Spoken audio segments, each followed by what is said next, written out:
Shalom Sobat ICC, bertemu kembali dengan saya Andri dalam program Devotion with ICC. Apa kabar semuanya? Saya harap kita semua berada dalam keadaan baik, dalam kasih dan perlindungan Tuhan Yesus Kristus.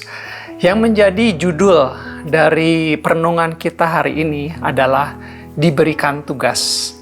Saudara-saudara, banyak orang di dalam kehidupan ini yang keadaannya baik. Hal ini terjadi karena mereka terus-menerus berjuang untuk mencapai keberhasilan dalam hidupnya, sehingga inilah yang membuat keadaan orang-orang semakin maju dan sukses. Dalam kondisi ini, kemungkinan besar keadaan yang nyaman sudah dapat dirasakan oleh mereka karena mereka sudah baik, sudah sukses, sudah maju keadaannya. Namun, biasanya orang-orang tidak berhenti di situ. Orang-orang merasa ketagihan untuk terus meningkatkan performanya, potensinya, skillnya, mengejar self-improvement, yang dimana self-improvement ini adalah upaya untuk meningkatkan diri, kemampuannya, melalui pembelajaran, melalui pelatihan atau kelas-kelas, supaya semakin terampil dan produktif di dalam segala sesuatu yang mereka lakukan.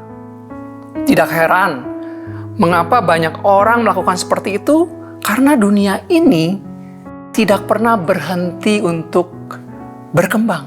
Sehingga orang-orang pun dituntut untuk mengikuti ritme perkembangan ini supaya tidak ketinggalan zaman.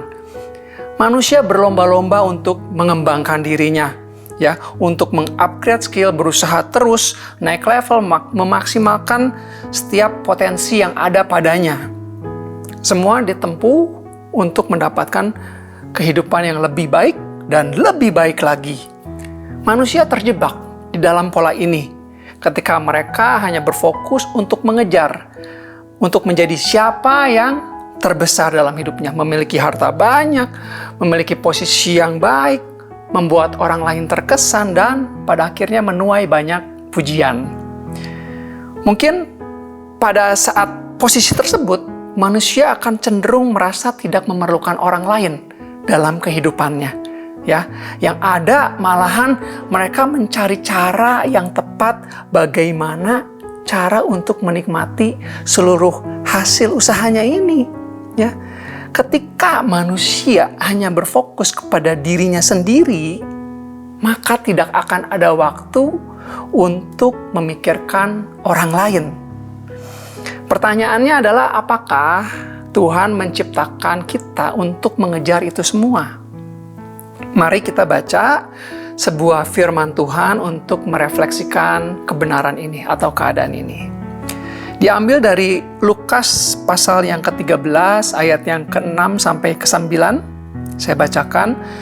Lalu Yesus mengatakan perumpamaan ini, seorang mempunyai pohon ara yang tumbuh di kebun anggurnya, dan ia datang untuk mencari buah pada pohon itu, tetapi ia tidak menemukannya. Lalu ia berkata kepada pengurus kebun anggur itu, "Sudah 3 tahun aku datang mencari buah pada pohon ara ini, dan aku tidak menemukannya. Tebanglah pohon ini. Untuk apa ia hidup di tanah ini dengan percuma?" Lalu jawab orang itu, "Tuan, biarkanlah dia tumbuh tahun ini lagi. Aku akan mencangkul tanah sekelilingnya dan memberi pupuk kepadanya. Mungkin tahun depan ia berbuah. Jika tidak, tebanglah dia." Ya, mungkin sebagian dari saudara-saudara pernah membaca bagian firman Tuhan seperti itu. Ya, pohon ara ini sudah berdaun, ya, sudah besar, ya. Tapi kenapa di dalam pohon itu tidak ada buah? Ya, padahal ada satu prinsip kerajaan Allah yang sering kita temui adalah berakar, bertumbuh, dan berbuah. Pohon ara tersebut Tuhan ciptakan bukan hanya untuk berakar, bukan hanya untuk bertumbuh, tetapi juga untuk berbuah. Ya, setelah pohon ara menjadi tinggi besar, berbatang kokoh, berdaun lebat, dia ditugaskan juga buat berbuah. Yang dimana kalau berbuah itu, buahnya dapat dipetik dan dinikmati oleh manusia.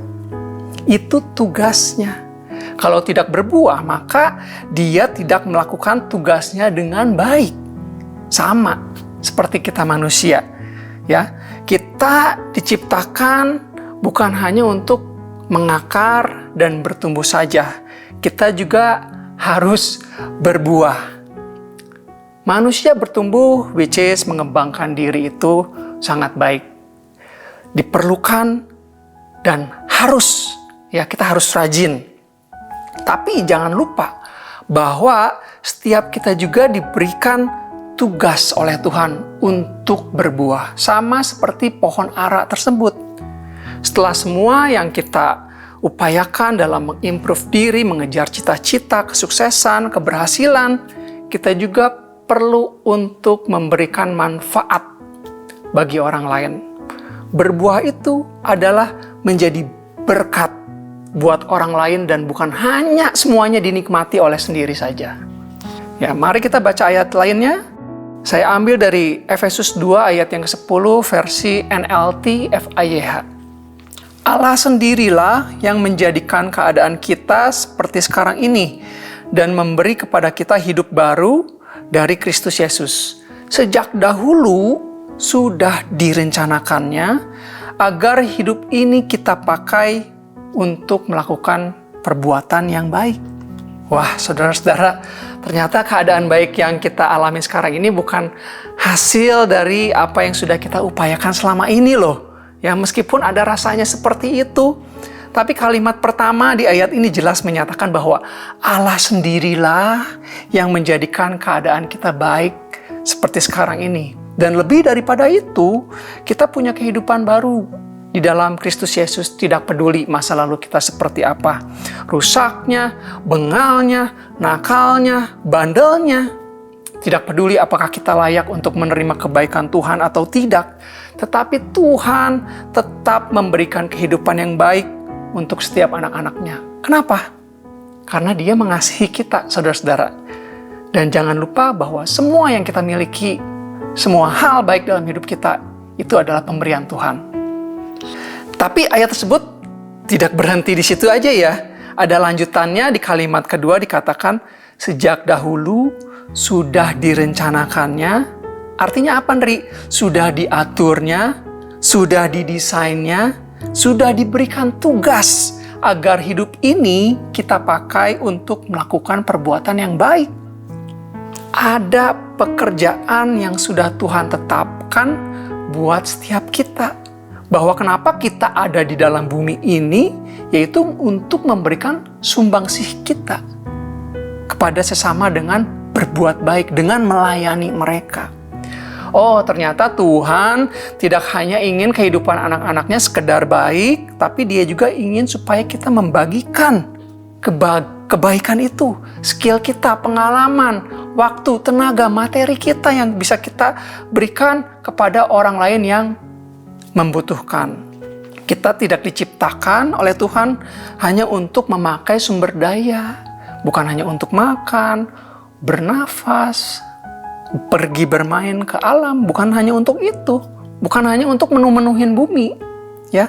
Tapi ada sebuah rancangan yang berbeda di dalam hidup setiap orang percaya, ya. Kita ada dan hidup di planet ini dengan sebuah tugas dan tujuan khusus. Bukan hanya untuk sekedar meraih kesuksesan, bukan hanya untuk sekedar menikmati kehidupan, bukan untuk going with the flow. Ayat selanjutnya dari 2 Timotius 1 ayat yang ke-9 FIYH. Dialah yang menyelamatkan kita dan memilih kita untuk pekerjaannya yang kudus. Bukan karena kita layak, melainkan karena itulah yang telah direncanakannya lama sebelum dunia ini diciptakan untuk menunjukkan kasih dan kebaikannya kepada kita melalui Kristus. Ya, jelas sekali ada peran dan fungsi yang sudah ditetapkan oleh Tuhan bagi kita sejak dahulu kala, yang harus dilaksanakan nih supaya hidup kita bisa berjalan semestinya sesuai dengan blueprint-nya Tuhan. Ya, Jika kita tidak memiliki kasih kepada orang lain, tidak ada kerinduan untuk melayani orang lain, padahal kehidupan kita sudah baik, sudah ditolong, sudah diselamatkan oleh Tuhan, dan hanya peduli kepada kebutuhan kita sendiri, kita harus bertanya nih, apakah Kristus sungguh-sungguh ada di dalam kehidupan kita atau tidak?